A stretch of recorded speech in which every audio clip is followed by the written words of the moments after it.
तो dream works वाले हमें हमेशा से ही बहुत सारी एनिमेटेड मूवीज़ देते रहे हैं जिनमें कई सारे नाम मौजूद हैं। अगर मैं लेना चाहूँ तो बहुत सारे नाम आते रहेंगे, लेकिन फ़िलहाल मैं सिर्फ एक ऐसे कैरेक्टर के बारे में और एक ऐसी मूवी के बारे में बात करना चाहूँगा जो मुझे पर्सनली बहुत ज़्यादा, जिससे मैं बहुत ज़्यादा अटैच था, जो मुझे बहुत ज़्यादा पसंद है अभी भी और उस वक्त भी था। वो मेरे one of the favourite characters में अपने पहले ही पार्ट से आ चुका था, क्योंकि उसका जो इन्फ्लुएंस था, उसका जो तरीका था, उसकी जो सीन्स थे या उसका जो लाइफ जीने का तरीका हमें इस मूवी में दिखाया गया, उसकी जो स्टोरी हमें दिखाई दी गई, तो वो बहुत ज़्यादा इम्पैक्टफुल रही। इसी तरह वो मेरा फेवरेट कैरेक्टर बन गया। तो मैं आज बात करने वाला हूँ कुंग फू पांडा के बारे में। और अब इस मूवी के बारे में बात करना ज़रूरी क्यों है, ये मैं इस वीडियो में ही बताऊंगा, क्योंकि अभी तक हमने इसके 3 पार्ट्स देखे हैं और मैं आगे बताऊंगा कि ऐसा क्या होने वाला है या ऐसा क्या है जो इस वीडियो को इतना ज़्यादा इंपॉर्टेंट बनाता है। तो मैं शर्जिल अशरफ, आप देख रहे हैं लेट मी एक्सप्लेन। तो ये वीडियो शुरू करते हैं। तो 2008 में हमने पहली बार दी कुंग फू पांडा देखी, जिसमें एक कैरेक्टर टू है जो एक पांडा है और उसे एक हंस ने पाला हुआ है, यानी एक बत्तख ने पाला हुआ है। और हमें दिखाते हैं कि एक ऐसा कैरेक्टर है जिसे कुंग फू से बहुत ज़्यादा प्यार है, लेकिन वो अपने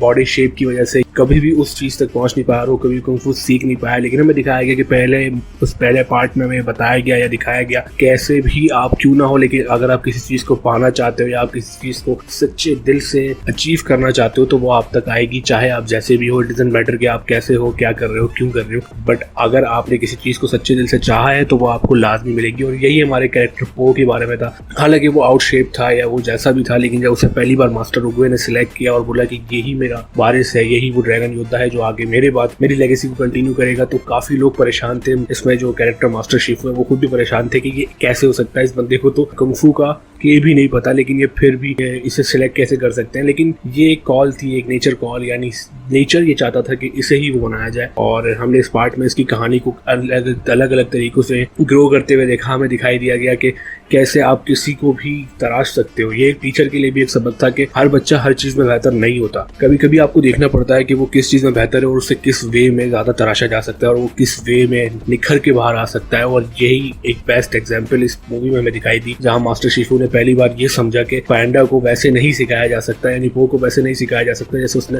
बाकी स्टूडेंट्स को सिखाया। उसे कुछ नया तरीका आजमाना पड़ेगा जिससे पांडा ये चीज सीखे या पो ये चीज सीखे।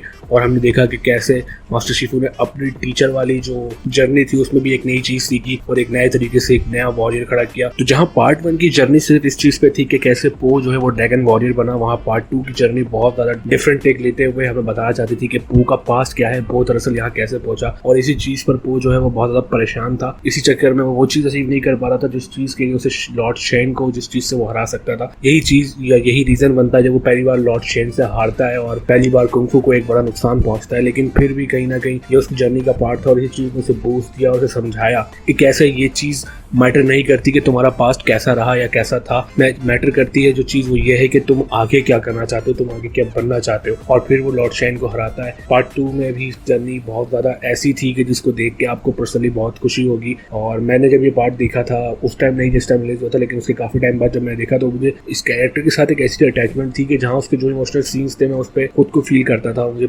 ऐसे बहुत कम कैरेक्टर्स आज तक बने जिससे आप इतना ज्यादा इन्फ्लुएंस हो। मूविंग ऑन अदर हैंड, इसमें पो का जो कैरेक्टर आर्क है वो फनी है, स्ट्रॉन्ग भी है, अपने फैसलों पर स्ट्रिक्ट रहने वाला भी है। जैसा उसका कैरेक्टर पार्ट 1 में दिखाया गया था उसमें पार्ट 2 में हमें थोड़ा सा और ग्रो करता हुआ दिखाई दिया गया और ये समझ आया गया कि अब जैसे हमने पार्ट 1 में देखा था वैसा पो नहीं है। और ये वो पो है जो ड्रैगन वॉरियर होना अपना हक समझता है और ड्रैगन वॉरियर होना समझता है कि कितनी बड़ी जिम्मेदारी की चीज है। और पार्ट 2 में वो ड्रैगन वॉरियर की एक और सीरीज चलता हुआ दिखाई दिया। काय का जो कैरेक्टर आर्क है, अभी तक हमने तीनों मूवीज में जितने भी विलन्स देखे ना वो विलन्स बहुत ही जबरदस्त तरीके से प्रेजेंट किए गए। हर मूवी में आप जिस किस्म के या जिस भी विलन के बारे में बात करो, ड्रीमवर्क्स के कई सारे विलन्स अब तक देखे हैं। हर मूवी, हर अलग अलग एनिमेटेड मूवीज में हर विलन का इम्पैक्ट है। लेकिन मेरे लिए इस सीरीज में यानी कुंग फू पांडा की जो ये 3 मूवीज की सीरीज है, इसमें अगर कोई बहुत ज्यादा इम्पैक्टफुल विलन रहा है तो वो काय है। क्योंकि काय का जो कैरेक्टर आर्क है वो दिखाता है कि वो पहले कितना ज्यादा अच्छा था, लेकिन सिर्फ एक बेट्रेयल की वजह से उसे अपनी सारी की सारी चीजें छोड़नी पड़ी। और बेट्रेयल भी नहीं, वो एक सही चीज को एक गलत कॉन्सेप्ट में लेकर इस्तेमाल करने लगा, जिसकी वजह से मास्टर उगवे ने उस काय को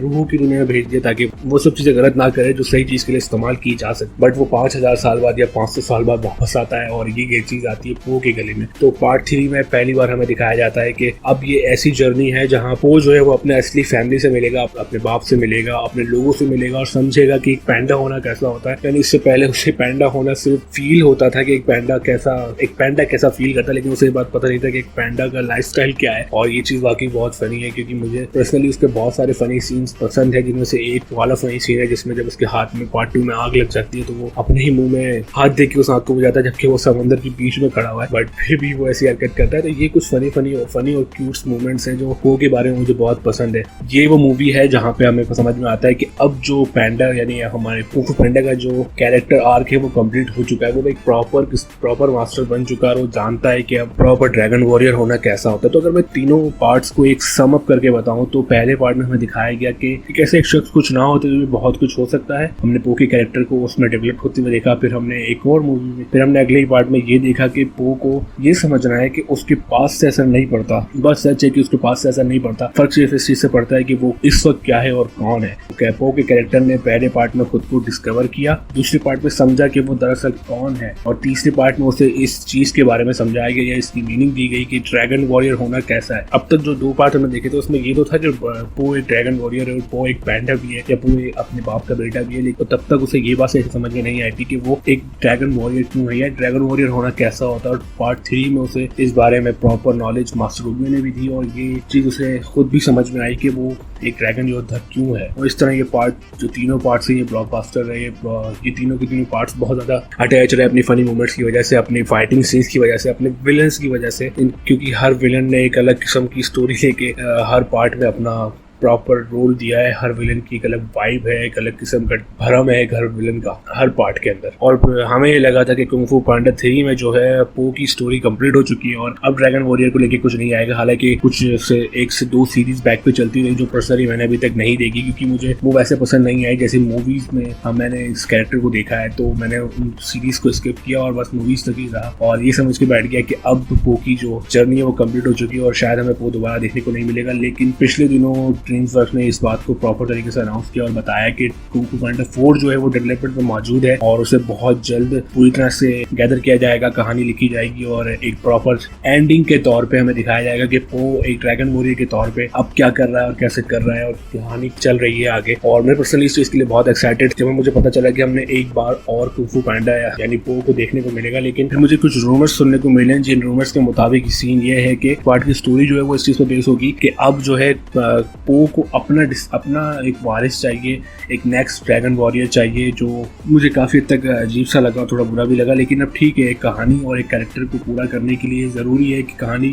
या उस कैरेक्टर की लेगेसी किसी और को पास ऑन की जाए जो उसके वर्दी हो, जिसे पता हो कि ये लेगेसी कितनी इंपॉर्टेंट है। और ये पार्ट इसी चीज का राउंड होने वाला है कि पो को अपना वॉरियर चाहिए, अपना ड्रैगन वॉरियर चाहिए, अपना वारिस चाहिए। और दूसरी एक चीज और जो इसमें होने वाली है वो ये, इसकी विलन के बारे में स्पेशली ये बात अलग बताई गई है कि इसका विलन जो है वो इतना पावरफुल होने वाला है कि वो पिछले 3 पार्ट्स के जो विलन्स थे उन्हें समन कर सकता, बाकायदा उन्हें ला सकता है पो के साथ लड़ने के लिए। तो मैं पर्सनली उन फाइट सीन्स को देखने के लिए बहुत बेचैन हूँ। हालांकि अभी कोई टीजर तो प्रॉपर तरीके से आया नहीं है, ना कोई ट्रेलर आया, लेकिन ये मूवी या इसकी स्टोरी जिस तरीके से साउंड कर रही है, जो ये रूमर्स जिस तरीके से साउंड कर रहे हैं, वाकई एक बहुत जबरदस्त मूवी होने वाली है। और मुझे पता नहीं क्यों लग रहा है कि शायद ये पो के कैरेक्टर को कंप्लीट करने में प्रॉपर रोल अदा करने वाली है और I am very excited to see this movie. और पता चला है कि ये मूवी 2024 में मार्च में कहीं रिलीज होगी, तो मैं बहुत ज्यादा एक्साइटेड उसको देखने के लिए और वेट कर रहा हूँ। और हालांकि वेट बहुत बड़ा है, लेकिन फिर भी मैं इस चीज के लिए बहुत एक्साइटेड हूँ। और मुझे एक चीज और भी इस बारे में बतानी है कि हो भी सकता है कि वेट 24 की मार्च से ज्यादा बढ़ सके, क्योंकि इस वक्त जो है अमेरिका में